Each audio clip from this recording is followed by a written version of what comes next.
ہم کامیاب نہیں ہو سکتے۔ کل بھی ہماری کامیابی کا راز محبت رسول تھا، آج بھی کھوج وقار کو حاصل کرنے کا راز محبت رسول ہے۔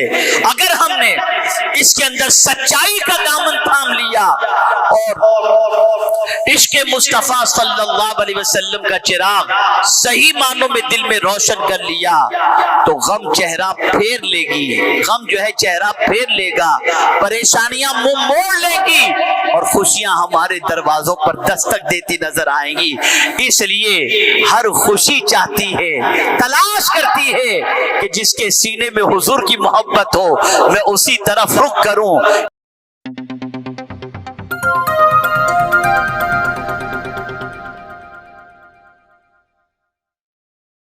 ماہ ربیع النور شریف ہے، آقا کریم صلی اللہ علیہ وسلم کی آمد کا مہینہ ہے اور پوری دنیا میں غلامان رسول رحمت صلی اللہ علیہ وسلم کی آمد کی خوشیاں منا رہے ہیں۔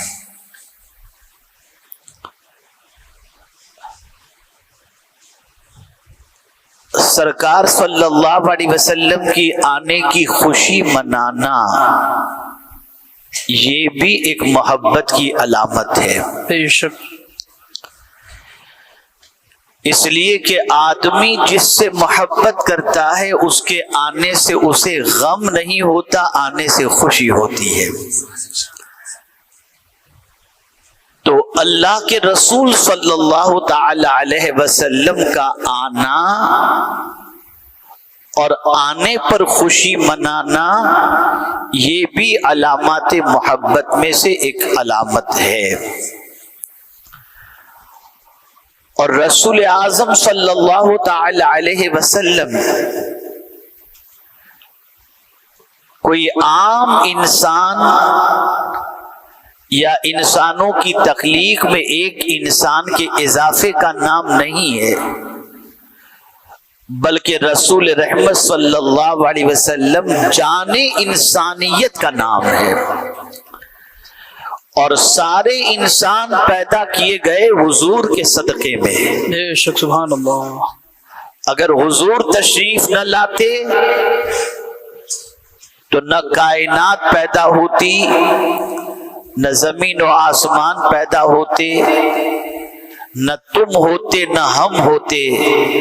یہ سب کچھ بہانے نظر آ رہی ہیں، یہ صدقہ ہے پیغمبر رحمت صلی اللہ تعالی علیہ وسلم کا۔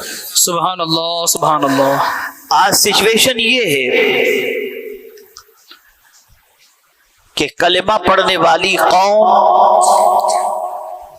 رسول رحمت صلی اللہ علیہ وسلم کی امتی کہلانے والی قوم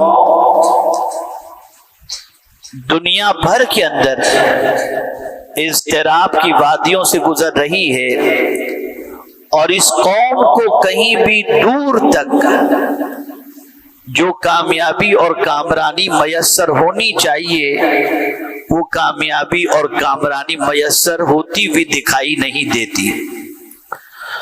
جو رسول کامیاب بنانے کے لیے تشریف لائے، جو رسول انسان کو انسانیت کا سبق سکھانے کے لیے تشریف لائے، جو انسان پستی میں زندگی گزارنے والوں کو عروج عطا کرنے کے لیے تشریف لائے، اسی رسول کے امتی آج زوال پذیر نظر آ رہے ہیں۔ اس کی وجہ کیا ہے، اس کا سبب کیا ہے؟ اور ہم اگر زوال سے نکل کر عروج کی طرف جانا چاہتے ہیں تو کون سی چیز اپنی زندگی کے اندر ہم کما حقہ شامل کر لیں جس کی بنیاد پر اللہ زمین کے اوپر بھی عزت عطا فرمائے، قبر میں بھی عزت عطا فرمائے اور حشر میں بھی عزت عطا فرمائے۔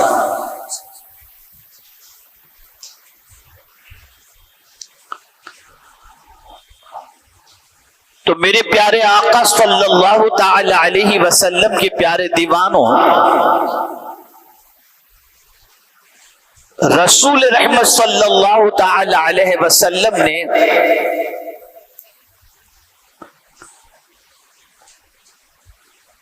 کامل مومن ہونے کے لیے جو بات ارشاد فرمائی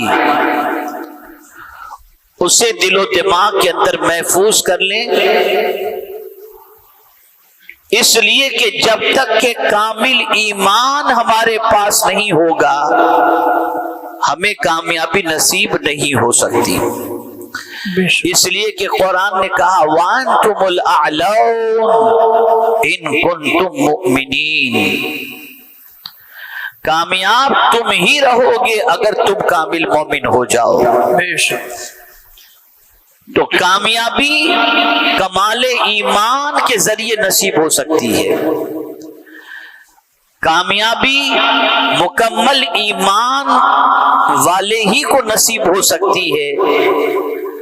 ہم نے صرف اتنا سمجھ لیا کہ کلمہ پڑھ کر کے ہم مسلمان ہیں تو ہم کچھ بھی کریں کامیابی ہمارے سے روٹنی نہیں چاہیے، کامیابی ہمارے گھر کے دروازے پر دستک دیتی ہونی چاہیے۔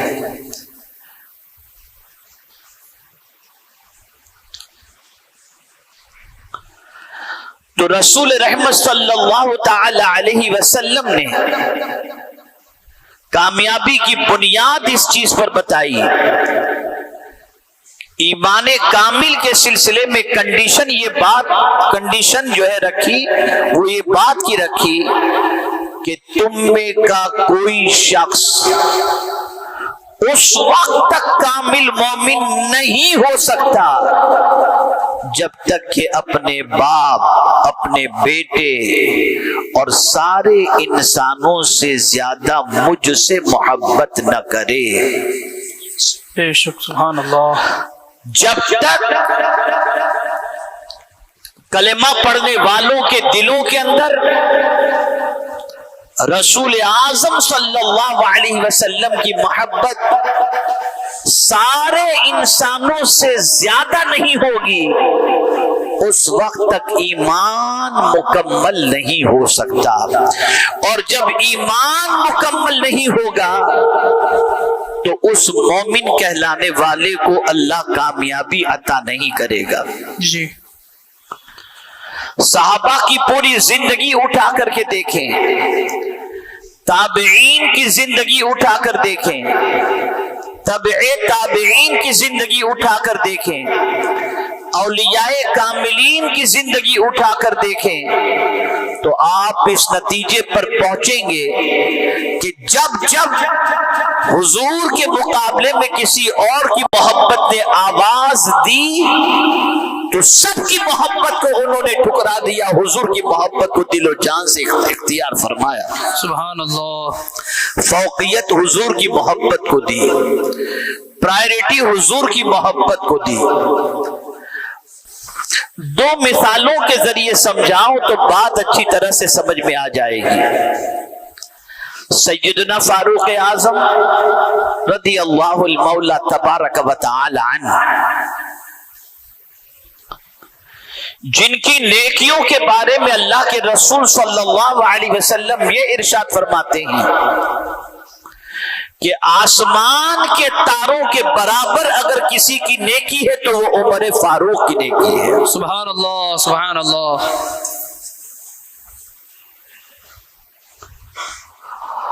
اور پیغمبر رحمت صلی اللہ علیہ وسلم ان کی عظمتوں کے بارے میں یہ فرماتے ہیں کہ عمر جس راستے سے گزرتا ہے شیطان وہ راستہ چھوڑ دیتا ہے۔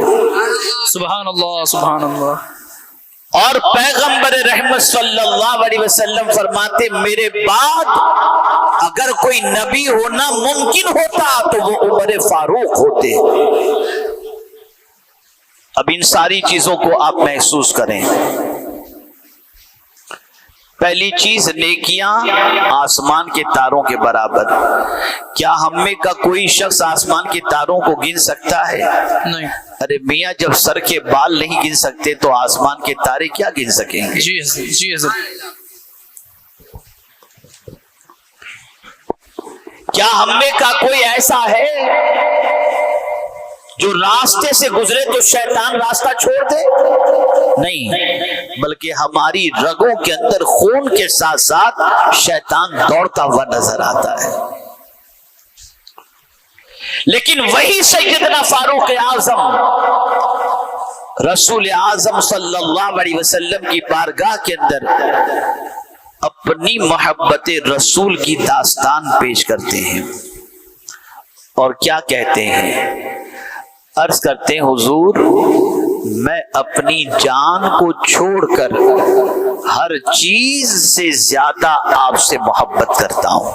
سبحان اللہ سبحان اللہ. اپنی جان کو چھوڑ کر ہر چیز سے زیادہ آپ سے محبت کرتا ہوں. سرکار نے فرمایا عمر ابھی تمہارا ایمان مکمل نہیں ہوا. جی جی.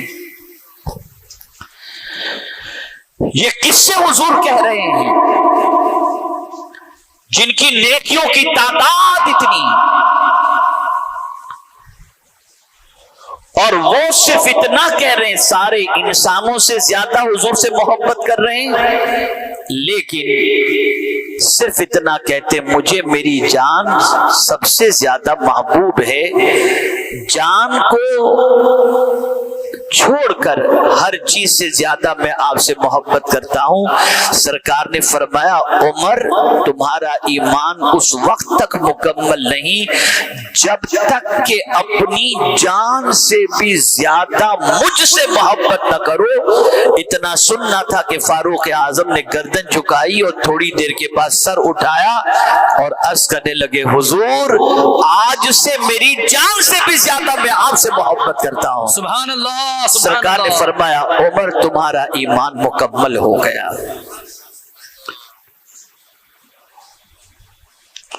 یہ صحابی رسول کی بات عرض کر رہا ہوں.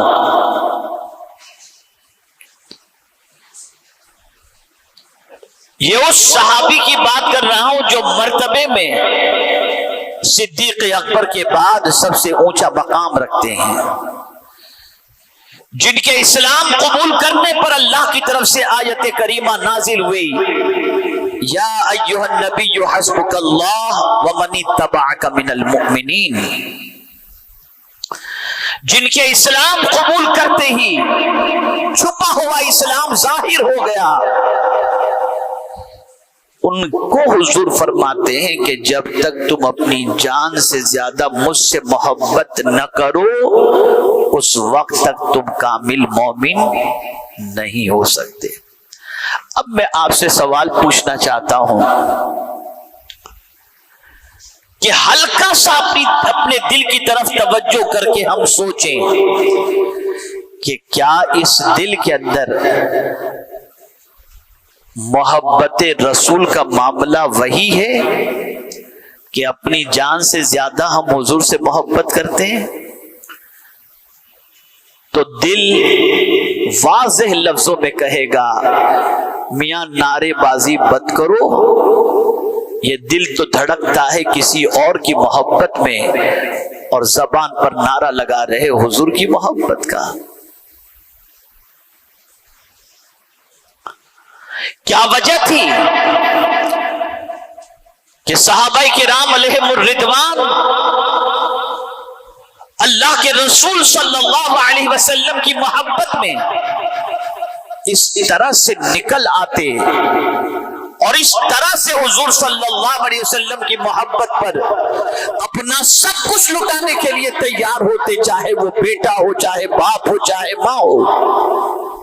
اس کی وجہ سب سے بڑی یہی تھی کہ وہ جانتے تھے کہ ہمارا ایمان اسی وقت کمپلیٹ ہوگا جب جان سے بھی زیادہ حضور سے محبت کی جائے. سبحان اللہ. یہ آپ نے ایک بات سماعت فرمائی.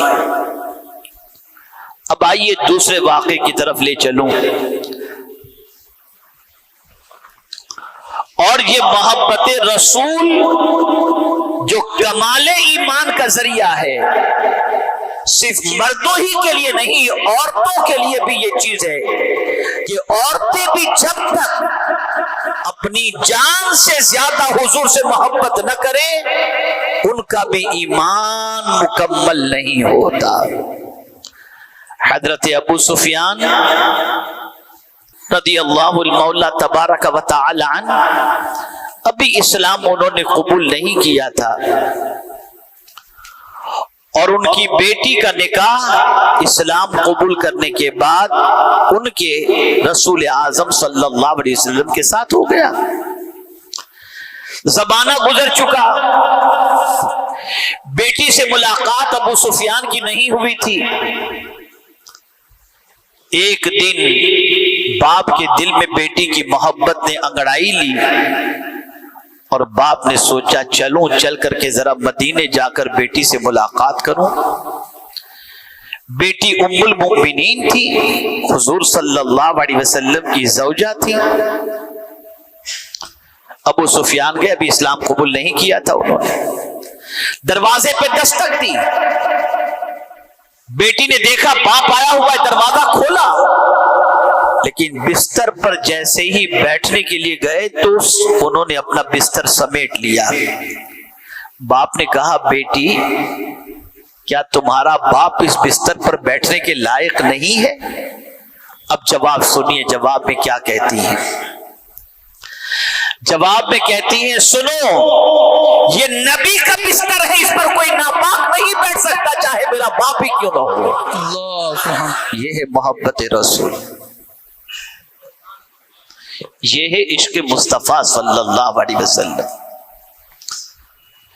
کسی کی پرواہ نہیں محبت رسول صلی اللہ علیہ وسلم میں، کسی کی رعایت نہیں عشق مصطفیٰ صلی اللہ علیہ وسلم میں.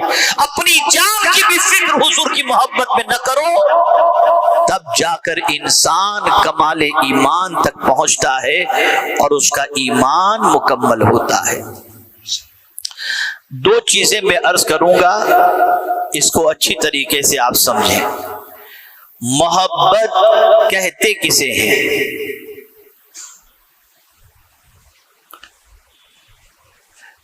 دل کا کسی کی طرف مائل ہو جانا، اس کو محبت کہتے ہیں.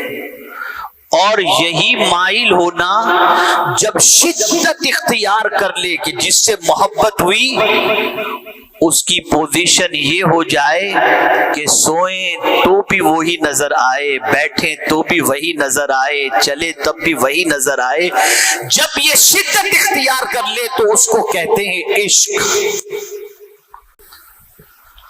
محبت جب شدت پیدا کر لے تو اسی کو کہتے ہیں عشق. اور عشق جب ہو جاتا ہے تو عشق انسان کو کمزور نہیں طاقتور بنا دیتا ہے. آپ کو مثال کے ذریعے سمجھاؤں، مال سے عشق ہوتا ہے تو آدمی نماز کو بھی خیال نہیں کرتا، شریعت کا بھی خیال نہیں کرتا. 10 بجے کی ڈیوٹی ہے آفس کی تو 9 بجے سے تیار ہو کر بس اسٹاپ پہنچ جاتا ہے کہ ٹریفک میں پھنسا تب بھی بیفور ٹائم پہنچ جاؤں، اس لیے کہ مال کا عشق نیند قربان کرنے کے لیے تیار کر دیتا ہے. اگر کسی کو IPS IAS آفیسر بننا ہے، اس کا عشق اس کے اوپر سوار ہو گیا، یہ دھن سوار ہو گئی، تو پھر اس کی کیفیت یہ بنتی ہے کہ وہ اپنے کمرے سے نکلتا ہی نہیں ہے، رات و دن کتاب کے اوپر اپنا سر رکھ کر کتاب کو دیکھنے میں، پڑھنے میں اپنی زندگی گزار دیتا ہے. کیا دنیا میں ہو رہا ہے کیا نہیں ہو رہا اسے اس کی پرواہ نہیں ہوتی. وہ تو اپنے مستقبل کو دیکھ رہا ہوتا ہے، جس مستقبل کو پانے کے لیے وہ اپنی نیند قربان کرنے کے لیے بھی تیار ہے. یہ ہے اس کا عشق. دنیا میں ہر چیز کو آپ دیکھ لیجئے کہ جب عشق پیدا ہو جائے تو پھر محبوب کے علاوہ کوئی چیز نظر نہیں آتی اور انسان اسی محبوب کے تصور کے اندر اپنی زندگی کے لمحات کو گزارتا ہے. یہ ہمارے طلبہ بیٹھے ہیں، حافظ بننے کا عشق، چھوٹی سی عمر میں گھر چھوڑ دیا، ماں باپ چھوڑ دیے، رشتہ دار چھوڑ دیے، کھیلنا کودنا سب کچھ چھوڑ دیا ایک عمارت کے اندر آ گئے، اب صبح جب اٹھائیں تب اٹھ جانا، جتنا کھلائیں اتنا کھا لینا، جتنا پلائیں اتنا پی لینا، اور فکر ہے تو بس ایک ہی کہ ہم حافظ قرآن بن جائیں، عالم دین بن جائیں۔ سبحان اللہ، سبحان اللہ۔ یہ عشق ہے جس نے ان کو قربانی دینے پر مجبور کیا۔ اور خوشی اس وقت ہوتی ہے جب حافظ کی دستار ملتی ہے، جی بے شک، سند ملتی ہے، تب ان کی خوشی کی انتہا نہیں ہوتی۔ پھر وہ قربانی یہ کہتی بھی نظر آتی ہے کہ اے قربانی دینے والے تجھے سلام، کہ تجھے بڑا اونچا تاج عطا کر دیا گیا۔ عشق قربانی چاہتا ہے۔ کوئی بھی چیز جس سے عشق ہو جائے، جس پر طبیعت مائل ہو جائے، وہ جب تک کہ پانے کی تڑپ اس کی پیدا نہ ہو جائے اور شدت اختیار نہ کرے، اس وقت تک عشق کامل نہیں ہوتا۔ اب آپ دیکھیں صحابہ کا عشق کیسا تھا۔ عشق کے اندر میں آپ کو بتاؤں دو ہی چیزیں ہوتی ہیں، اسے ذہن میں رکھیے گا۔ یا تو عشق کے راستے کے اندر منزل کو پالو، یا عشق کے اندر منزل کو پانے کی بجائے راستے پر چلتے چلتے تمہاری جان چلی جائے۔ ان دونوں چیزوں پر اللہ نے اجر رکھا ہے۔ مثال کے طور پر آپ کو ہم کو عشق ہے کہ مدینہ دیکھیں، آپ کو ہم کو عشق ہے کہ حج کریں، دیوانگی ہے۔ کبھی آدمی عمر بھی نہیں دیکھتا، توانائی بھی نہیں دیکھتا، وہاں کی تکالیف کو بھی نہیں سوچتا۔ عشق ہے کہ حاجی بن جاؤں، عشق ہے کہ عمرہ کر لوں، عشق ہے کہ مدینہ دیکھ لوں۔ نکل پڑا آدمی۔ میرا رب کیا پیاری بات ارشاد فرماتا ہے، نہیں پہنچا وہاں تک، احرام پہنا، نکلا، ایئرپورٹ پہنچا، دم نکل گیا۔ مکے پہنچا، حج کی تاریخ آنے سے پہلے روح نکل گئی۔ قربان جائیے، عشق میں نکلے ہوئے اس بندے کے اجر کو رب ضائع نہیں فرماتا۔ رب فرماتا ہے وَمَن يَخْرُجْ مِن بَيْتِهِ مُهَاجِرًا إِلَى اللَّهِ وَرَسُولِهِ ثُمَّ يُدْرِكُهُ الْمَوْتُ فَقَدْ وَقَعَ أَجْرُهُ عَلَى اللَّهِ۔ جو شخص اللہ اور اس کے رسول کی طرف گھر سے نکلا اور راستے میں اسے موت واقع ہو گئی، منزل نہیں ملی، موت واقع ہو گئی، قرآن کہتا ہے اس کے لیے اللہ نے اجر رکھا ہے۔ اب ہر سال اس کے نام اعمال میں حج کا ثواب لکھا جاتا ہے۔ عشق لے گیا تھا، اور اگر پہنچ گیا تو پہنچنے پر اللہ فرماتا ہے وَمَن يُطِعِ اللَّهَ وَرَسُولَهُ فَقَدْ فَازَ فَوْزًا عَظِيمًا۔ جس نے اللہ اور اس کے رسول کی اطاعت کی، اس نے بڑی کامیابی حاصل کر لی۔ اب اس کے سارے گناہ معاف، اس کی دعائیں قبول، کہ منزل اس نے پالی۔ اے رسول اعظم صلی اللہ تعالی علیہ وسلم کے دیوانوں، عشق چاہتا ہے کہ قربانی دی جائے۔ اب عشق حضور سے کیوں کیا جائے؟ عشق کے اسباب کیا ہیں؟ تو کئی اسباب ہیں، میں ان اسباب کی طرف آپ کی توجہ کو مبذول کرانا نہیں چاہوں گا کہ قلت وقت کی بنیاد پر سارے اسباب پر روشنی نہیں ڈالی جا سکتی۔ ایک سبب پر میں آج روشنی ڈالوں گا۔ آدمی کو کسی سے محبت ہوتی ہے اس کے احسان کرنے کی بنیاد پر۔ کوئی احسان کرے تو اس کے احسان کی بنیاد پر انسان کے دل میں محبت ہوتی ہے۔ مثال کے طور پر آپ کے پاس ڈگری ہے لیکن بے روزگار ہیں آپ، کہیں سے آپ کو جاب نہیں مل رہی، اور کسی نے آپ کی جاب کا انتظام کر دیا، اور وہ بھی اچھی جاب۔ اب اب آپ سوچیں گے کہ اس کا مجھ پر احسان ہے کہ میں آج جو کما کھا رہا ہوں، میرے بچوں کی پرورش کر رہا ہوں، ان کو علم کے زیور سے آراستہ کر رہا ہوں، بچوں کی خواہش کو پوری کر رہا ہوں، میں تو مارا پھر رہا تھا، لیکن یہ صاحب نے میری ڈگری کی بنیاد پر مجھے جاب دلا دی، تو آج میں کھا پی رہا ہوں۔ اور پھر اس کے بعد وہ شخص اپنے بچوں سے بھی کہتا ہے، میرے بچوں اس بات کو یاد رکھنا کہ آج جو کچھ بھی تم کھا پی رہے ہو نا، یہ فلاں صاحب کے احسان کا بدلہ ہے، اگر وہ نوکری پر نہ رکھتے یا جاب نہ دلاتے تو آج تم اچھی طرح سے زندگی گزار نہیں پاتے۔ احسان، اس کو پھر اور قریب کرتا ہوا سمجھاؤں، ماں باپ کا بھی اولاد پر احسان ہے۔ ماں باپ نہ ہوتے تو بچہ پیدا کہاں سے ہوتا؟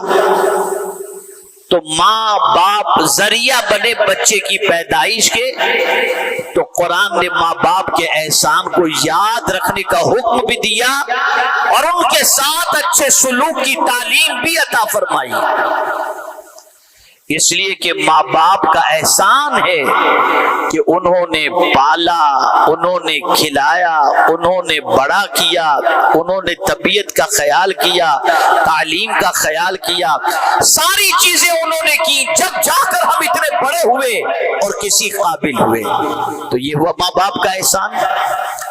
دوسرے اینگل سے دیکھیں استاد کا احسان۔ ہم کبھی کبھی اپنے مدرسے میں پڑھنے آنے والے بچوں سے کہتے ہیں، جب وہ ڈگری پا لیتے ہیں، بیٹا تمہیں وہ دن یاد ہے جب تم ایڈمیشن کے لیے آئے تھے؟ تو تمہاری پوزیشن یہ تھی کہ ٹوپی تمہاری ٹیڑھی تھی، ناک بہ رہی تھی، بات کرنے کی تمیز نہیں تھی، گھبرائے سے تھے، لیکن آج تمہاری پوزیشن یہ کہ مصلی امامت پر کھڑے رہ کر قرآن پورا سنا رہے ہو۔ اول دن کو یاد کرو، آئے تھے تب کیا تھے،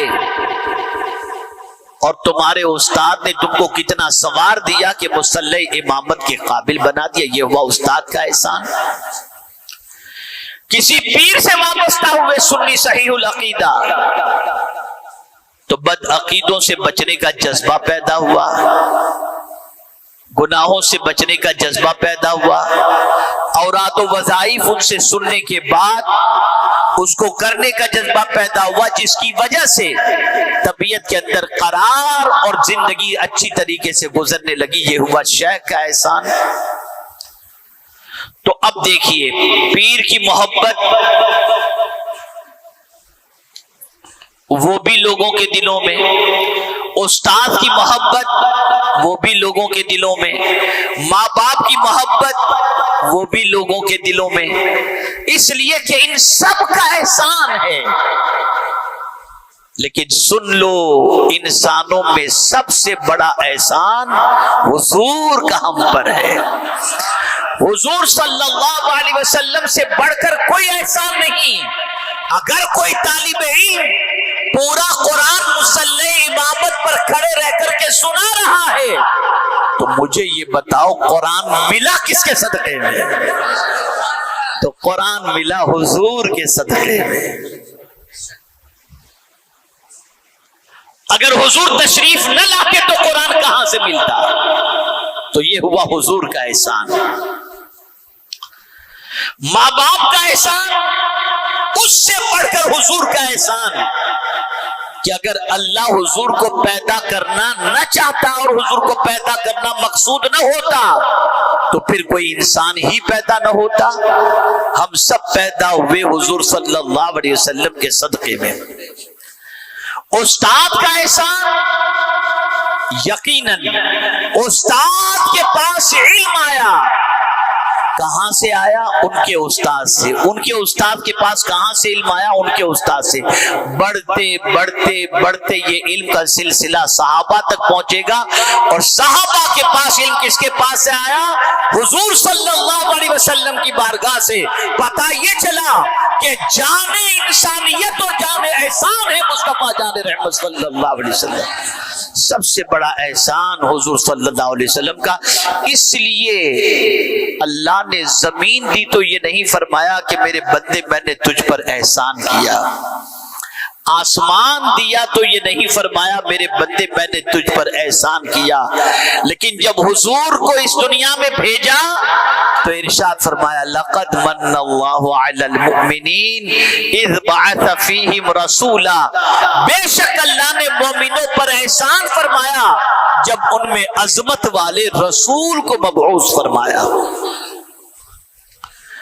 تو حضور صلی اللہ علیہ وسلم کا احسان ہے ہم پر. کتنا احسان، کتنا احسان. تو میں آپ کو بتاؤں، جب سارے احسان کرنے والے دم توڑ دیں گے،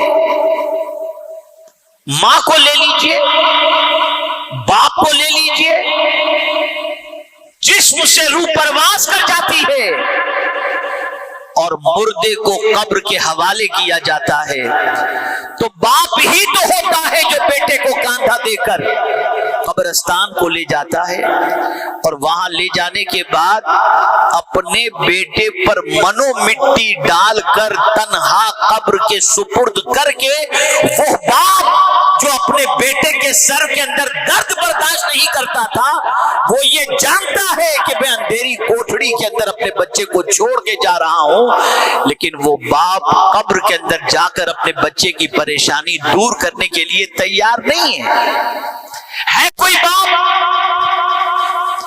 جو بیٹے کو دفن کرنے کے لیے جائے تو یہ کہے میرے بیٹے کو قبر کے اندر اکیلا میں نہیں چھوڑ سکتا، میں بھی جا رہا ہوں اس کے ساتھ قبر میں تاکہ اس کی تکلیف کو دور کر سکوں؟ ہے کوئی آج ایسا باپ؟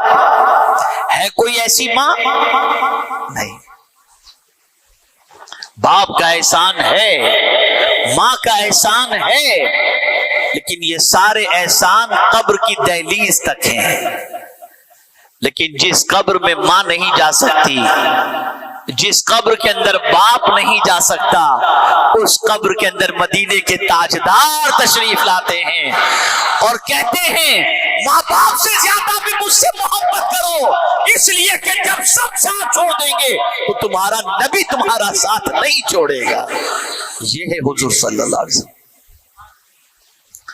اسی کو میں نے کل ہی کہا تھا، مرنے سے پہلے کا ایک ماحول ہوتا ہے، مرنے سے پہلے کی ایک کیفیت ہوتی ہے اور وہ کیفیت ہے سکرات کی، روح کے نکلنے کی. معمولی وہ کیفیت نہیں ہوتی.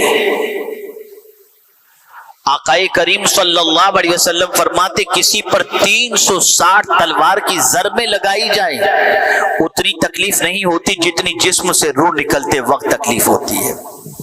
کبھی آپ نے سوچا کہ انسان کی روح کہاں سے نکلتی ہے؟ روح کے نکلنے کا سلسلہ کہاں سے شروع ہوتا ہے؟ روح کے نکلنے کا سلسلہ پیر سے شروع ہوتا ہے.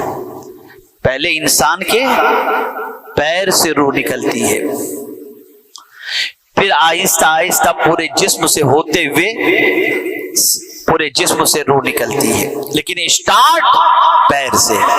کبھی آپ نے سوچا یہ پیر سے روح کیوں نکلتی ہے؟ وجہ یہ ہے کہ جب پیر سے روح نکلے نا، پہلے اگر سر سے نکلتی تو بندہ بھاگنے کی کوشش کرتا، تو جن پیروں کے ذریعے وہ بھاگنا چاہتا ہے پہلے اسی سے روح نکال لی جائے تاکہ بندہ بھاگ نہ سکے، تاکہ بندہ بھاگ نہ سکے اور اس کے پیر سے روح نکال لی جائے. اللہ اکبر.